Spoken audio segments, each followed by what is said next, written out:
Oh wow! Kita nyo yan? Yummy! Hi guys!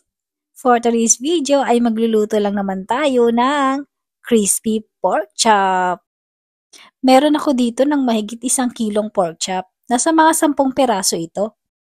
After ko siyang hugasan, para mabilis naman matuyo, pinupunasan ko siya ng paper towel.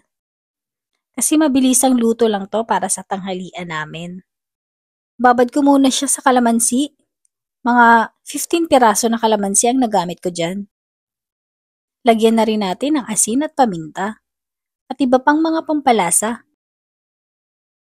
Mix lang natin at masamasahiin para nuot ang lasa nito. Mas maganda siya kung overnight natin siyang ibabad at ilagay sa ref. Ayan na siya after natin binabad.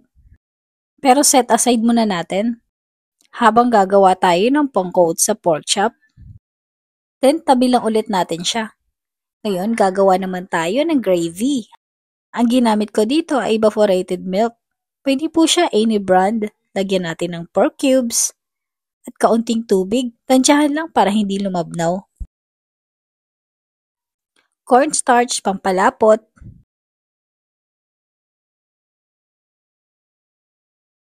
Itong butter, optional lang to ha. Pwedeng hindi lagyan. Then, toyo. Halo-halo lang hanggang sa lumapot na siya.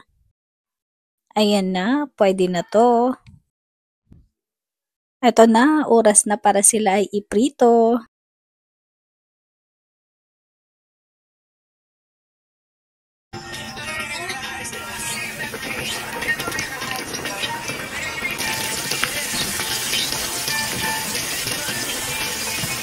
Ayan na, malapit na siyang maluto.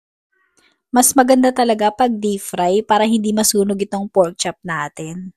Ayan na. Ano pang inaantay natin? Tikman na yan. Matulog ka?